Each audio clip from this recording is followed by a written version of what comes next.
In today's video, I'm going to teach you how to share a Mailchimp email template with a link. If you've created a great email layout and want to pass it along to a teammate or a collaborator, Mailchimp makes that simple with a built-in share feature.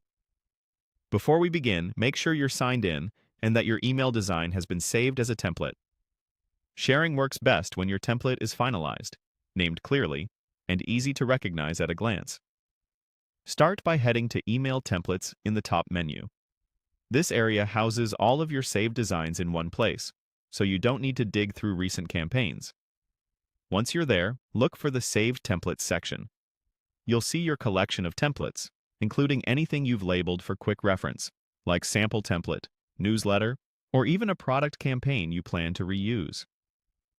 When you've located the specific template you want to share, hover over it and click the small drop-down arrow next to the template. That arrow reveals additional actions specific to that design. From the menu that appears, choose Share Template. Mailchimp will immediately generate a shareable link or a code snippet. Either option is designed to let someone else access your template without needing to search your account. The link is the simplest option for most people, and the code snippet can be useful if your collaborator prefers to paste it into a supported import field. You can share this with colleagues on your team, someone using a different Mailchimp account, or even external collaborators, such as an agency or a client.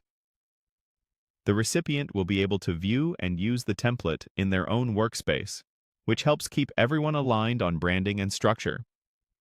Next, copy the share link and send it to the recipient in your preferred channel, whether that's email, chat, or your project management tool.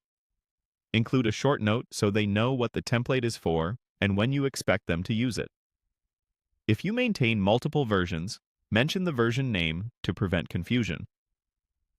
A few quick tips to keep your process clean and secure. Double-check that you're sharing the correct template, confirm that no sensitive information is baked into the design, and consider previewing the link yourself to ensure it opens as expected. If you make major updates later, consider sharing a fresh link so collaborators work from the most current version. That's it. You've opened email templates, found your saved design, used the drop-down to share it, and copied the link to send. Simple, fast, and consistent across your team.